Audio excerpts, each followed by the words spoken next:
De ce que la tisane longtemps. Alors parle-nous un petit peu de ce dispositif. Alors, la tisane longtemps, je connais un peu, par exemple, mes parents, quand il arrivait changement de saison, alors on faisait un petit cuir, par exemple, pendant 3 jours, on buvait miel citron. On prenait un citron, on perçait avec 2 cuillères de miel, on prenait ça, on disait pour désinfecter la gorge, ça pendant 3 jours.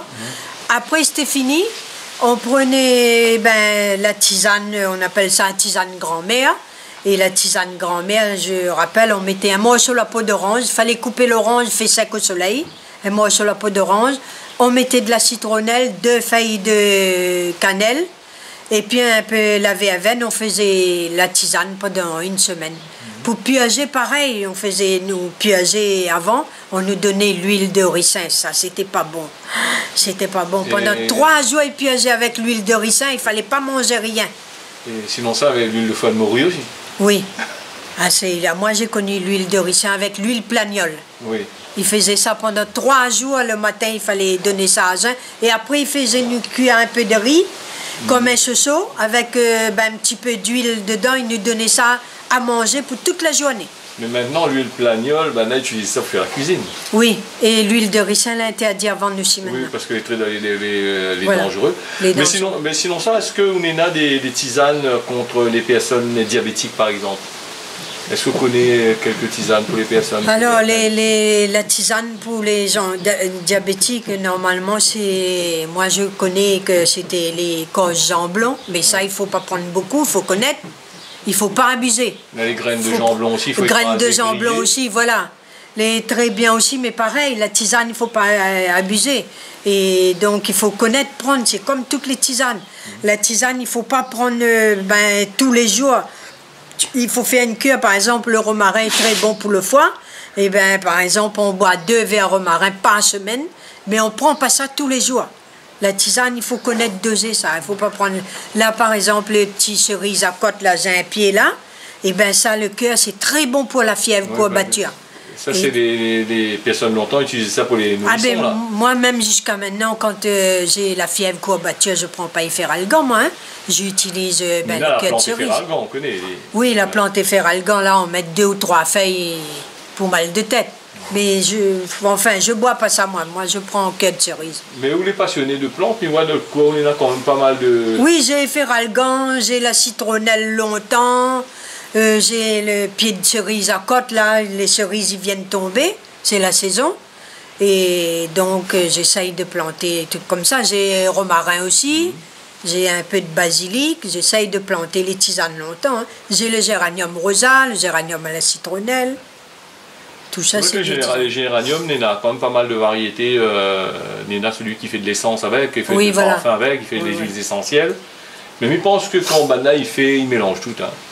Oui. Hein, parce que je pense que Bana ne regarde pas si c'est il fait un mélange. Un genre de mélange. Et sur le point de vue de cuisine, si on a un conseil à donner aux gens qui font de la cuisine, comment attaquer un bon curry sans mettre trop de... Par exemple, si on veut attaquer par exemple un bon rougail saucisse, moi je fais bouillir les saucisses 1 demi-heure. Je pique avec la fourchette, je lave, je jette l'eau, après je baisse le feu, je fais frire doucement sans mettre de l'huile. Après, il rend toujours de l'huile, je jette un peu. Je laisse un tout petit fond, hein, je jette, hein, parce que ceci rend toujours à l'huile. Et là, je prépare mes épices, les oignons, je fais revenir avec.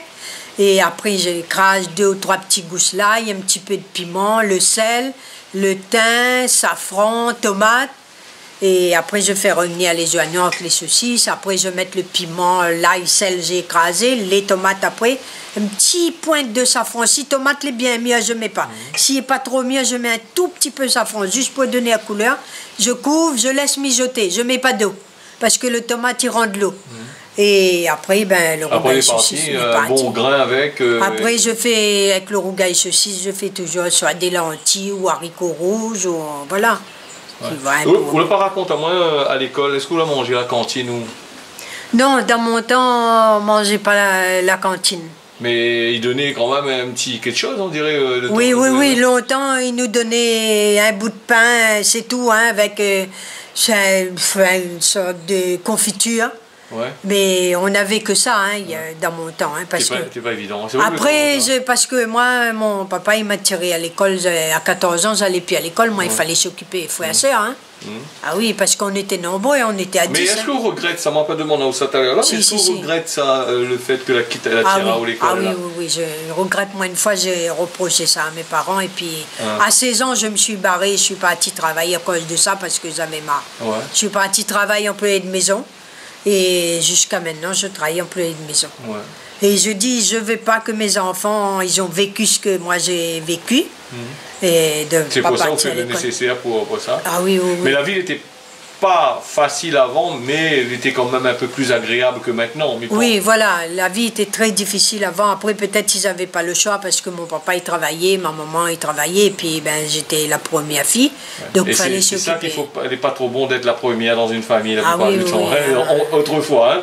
Après, mais maintenant, peut-être c'est le premier garçon, la première. Il fallait faire cuire à manger, nettoyer la case, faire plein de trucs. Moi, je dis, à 14 ans, c'était pas à moi de faire ça. Hein. Souvent, je disais à mes parents, je dis, moi, je répondais comme ça, je dis, je t'ai pas dit de faire beaucoup d'enfants. Hein. Ouais. Et puis, quand tu disais un truc, là, tu avais le fouet, tu n'avais pas intérêt de répondre. Hein. Les parents avaient cette autorité-là avant, contrairement à aujourd'hui. Ah oui.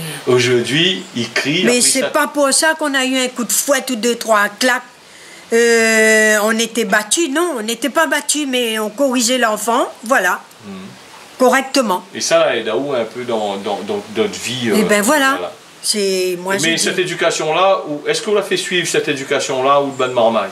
Oui, mon grand. Ouais. Le grand-fils, oui. Ouais. Mais pas le dernier actuellement parce qu'il a 23 ans, impossible. Ouais. Non, il m'a dit... Parce que si vous auriez donné la même éducation que l'autre, vous pensez qu'on aurait été meilleur? Oui, il m'a dit, non, il a dit, moi, je ne vais pas vivre ce que mon grand frère a vécu parce qu'il a vécu, il a fait vivre à la Dieu, il me dit, comme ça, il me dit, moi non. Donc, voilà. Il a fait son choix, alors. Voilà, il me dit, moi, j'ai fait mon choix, j'ai fait ça à l'école, telles études, et puis, voilà, hein.